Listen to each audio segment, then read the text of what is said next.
Welcome to Dependable Flame, where we explore vintage petrol lighters, ashtrays, tobacciana, and other useful mechanisms. Make yourself at home.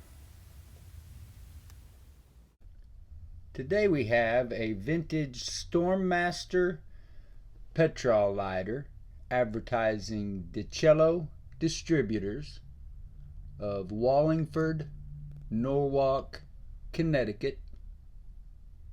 This is a lighter that is constructed completely of aluminum, very light, has your normal wear, scuffs, dings, scratches. You'll see all that here in a moment. A couple of sort of odd features about this lighter that we'll take a look at as well.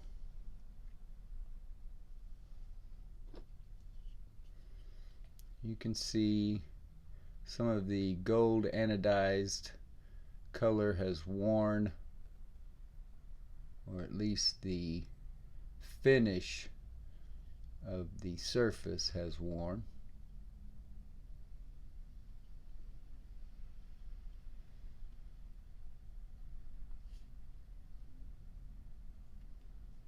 I did not look up DICHELLO Distributors to see if they might still be in business, because as I got to looking at this lighter, I had something grab my attention that distracted me, which I'll show you just as soon as I light it up. I've had this lighter around the house for several months. It was in a group that I bought way back,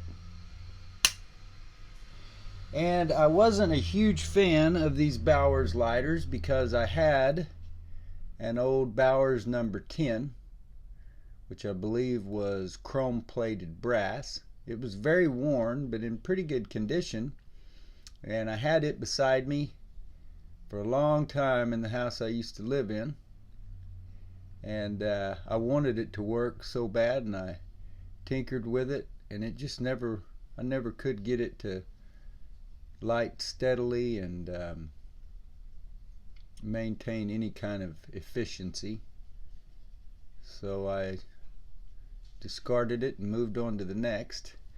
So when I ran into this lighter, or I should say these, because you can see the other one there in the background, I wasn't all that keen on them, but set about getting them in shape to light up and see what they were all about.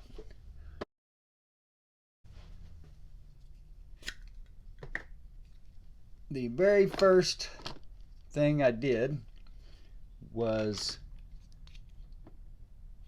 try to get this one working, and when I went to clear or pull the flint spring out, you can see that that whole tube is turning.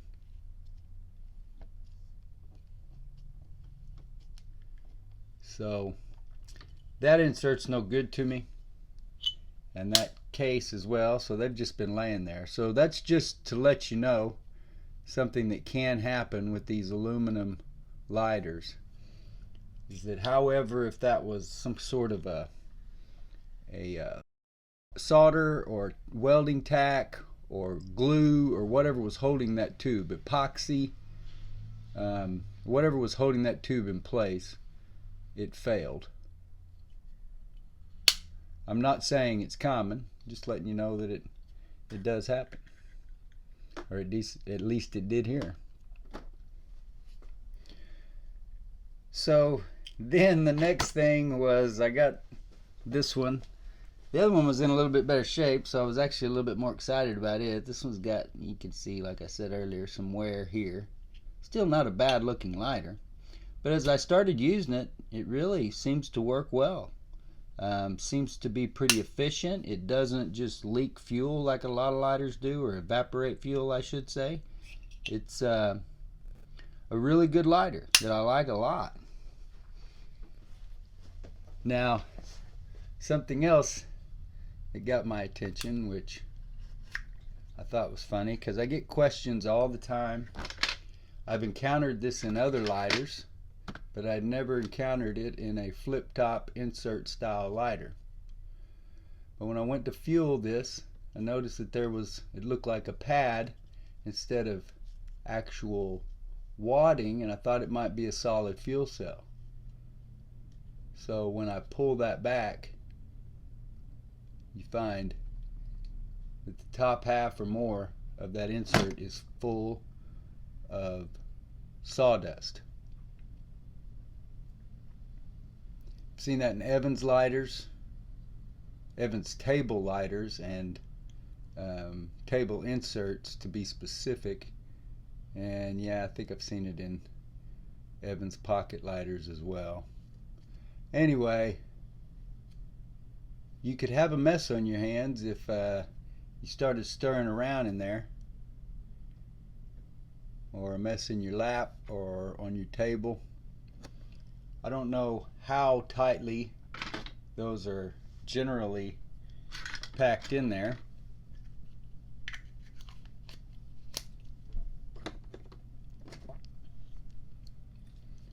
But after finding it in that one, I went looking in this one, and sure enough, they both had the sawdust. And you can see it's packed in there fairly tight. If you didn't know better, you might look in there and just think it was a big long piece of cork or something. But if you dig around in it, it'll definitely, I mean, it's just loose sawdust.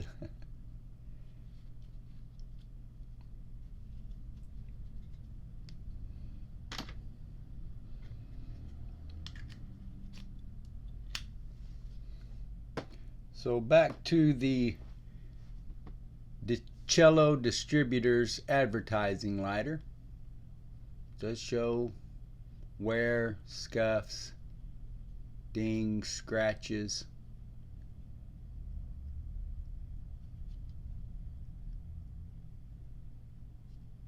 When I list this lighter, I may go ahead and list it with the other one included. You could mix and match the case, have a dual tone or two-tone look.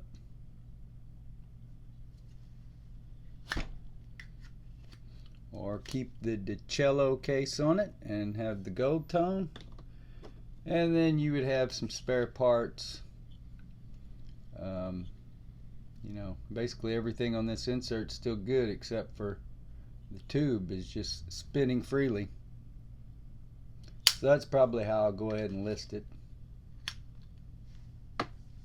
Just thought I would go ahead and give kind of an overview here while I'm showing off the lighter, and show you that these Stormmaster, made in USA, I believe Kalamazoo, Michigan,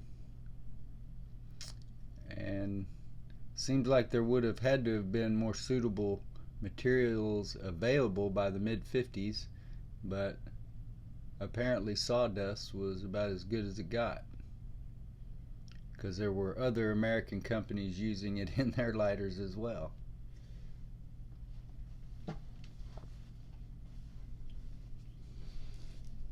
It's the odd Petrol flip top lighter that is also what I would call a slipcase lighter, and that the case is really nothing more than a cover. It's smooth, doesn't have the striations or undulations or whatever you would call them to help you gain purchase on the lid. Sort of a basic, very light in the hand model, but works really well. Until next time.